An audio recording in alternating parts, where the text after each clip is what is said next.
Ladies and gentlemen, first of all, thank you very much for to the organization to give me the opportunity to give this lecture here. I want to talk about wooden constructions which are not visible.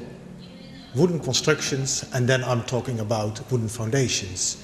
And wooden foundations appear on places where the soils are weak.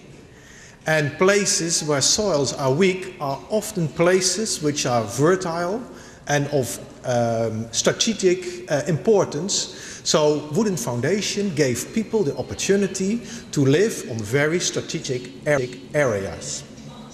And if you are looking to the world, I think they appear everywhere on places where you have weak soils.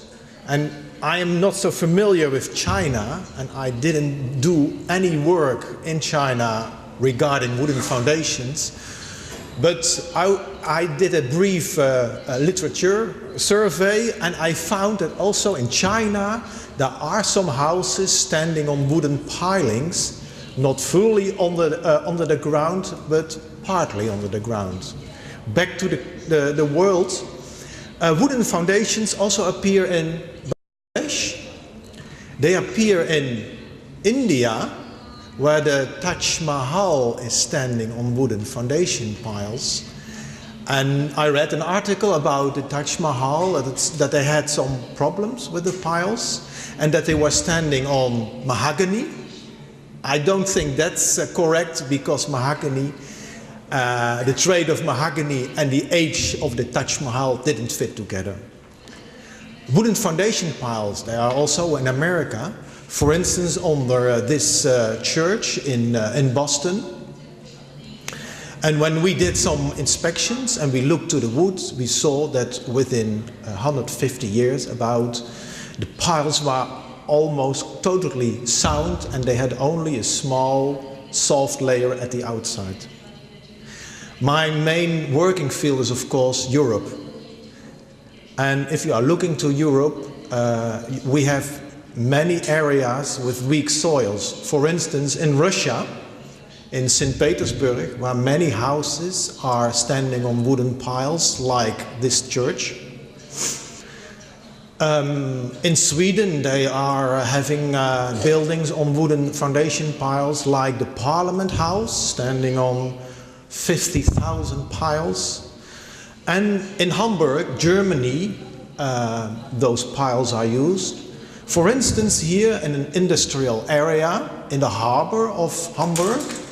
And when they renovate this area and make apartments of these industrial buildings, they had to show that the pilings were still in good condition. So they had to dig pits to look to the quality. And you have to dig very deep to reach the piles, and when they reach them, most of them look very sound. And of course, Venice. Venice, the lagoon, where almost all houses are standing on pilings. For instance, this bridge, which is 350 years old. And if you are looking to the type of wooden foundations they are using short piles, which are more or less 2 meters long, and they put them into the soil as a kind of soil compression thing. So in order to increase the load of the soil for building possibilities. And in reality, the foundation under the bridge I just show looks like this, pine piles.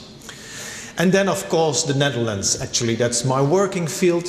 And if you are looking to the Netherlands, it's an estuaria of 2 big rivers. So we have a lot of weak soil because of the clay and the peat which is in our country. From 1300 onwards, people were trying to live in my country and build houses in my country, and they started to develop foundation pile. And it starts actually with this type of foundation.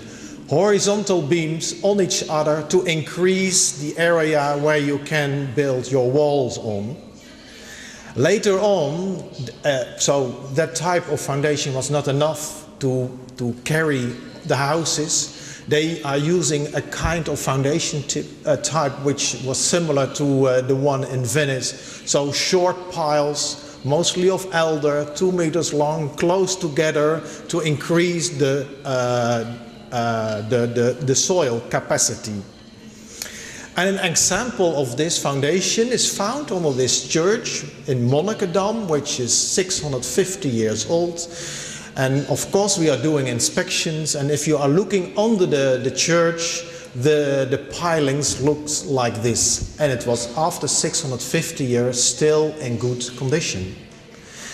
So the development went on, and later on they used longer piles. They were about 5 until 7 meters long, and they were in a frame. And this type of foundation was used under the Royal Palace in Amsterdam, under the Dam Square. I can't give you an impression how it looks in reality, but some people in Norway made a model of it, and it shows very nice how many piles are carrying the Royal Palace in the Netherlands. We were lucky to do some investigation on one of the piles. It is spruce, and after 350 years, it's almost completely sound, only a small, weak layer at the outside. And then people used piles which reached the solid soil layer below the weak soil. And in Amsterdam, that's about 11 meters. So they are using piles until the solid layer. And because they did that, they could use the piles more from each other, and you got a foundation type which is shown here. Because people want to build bigger houses, thicker walls, one pile was not enough, so they created the last type of finally of the development of the foundations, and that's actually 2 piles carrying every 1 meter the houses. And in reality it looks like this. And this type of foundation is used, I think, for more than 200 years in my country, and you find it everywhere. For instance, under the walls of this city, so the city walls, and they are about 350 years old. And when they were renovating the walls, they took out of the water, and we were able to look at the foundations, and here you get an overview of them. But in the old days, there were also pictures made, and what you see here, it's not 2 piles, but 3 piles in a row. So it has to be a very big building, and this is the foundation of the Rijksmuseum in Amsterdam. And of course, all the canal houses in Amsterdam are standing on wooden foundation piles, like this one. And if you want to see it, the piles, you have to dig a pit, very deep, but finally you come to the pilings. Also bigger houses in Amsterdam, a little bit younger, sometimes with a very special a brick construction type round the foundation, but still carried by wooden piles.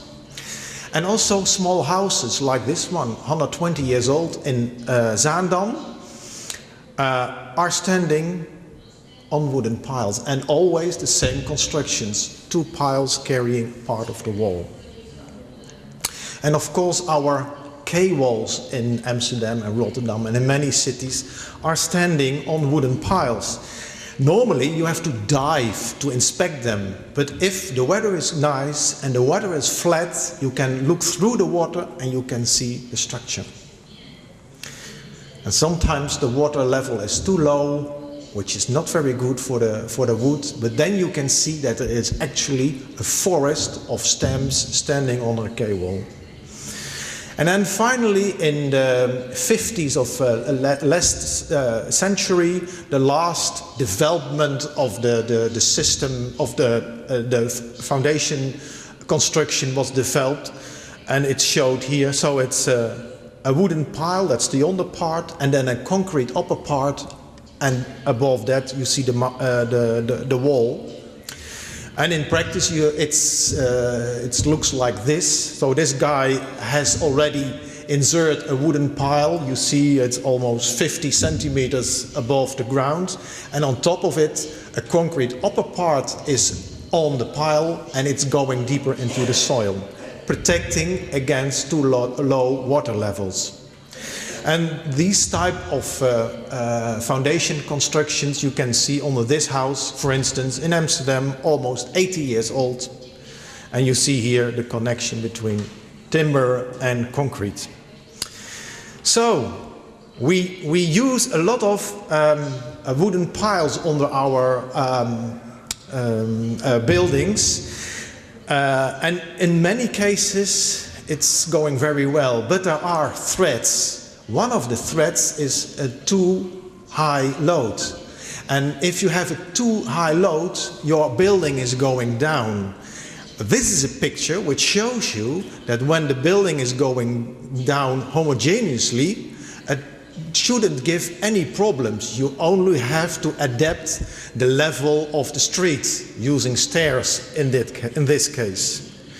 The second threat is too low groundwater table, meaning that the pile head will become in contact with air and then you get wood decay. Causes of too low groundwater tables are many, but I will show you one, and that is this one. And this is a picture of the city of Dordrecht, where houses with and without pilings are standing beside each other. And you see the smallest house is standing without pilings, and the other one has a wooden foundation pile. The house on wooden foundation is stable. The house without a wooden foundation goes with the compression of the soil every year 1 to 3 millimeters down. So in about 100 years, the difference, and you can see that, is almost 1 meter, meaning that the house which is going down wants to have a dry cellar.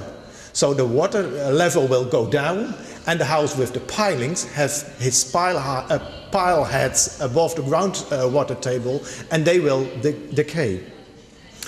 And then finally we have the problem of wood decay underwater.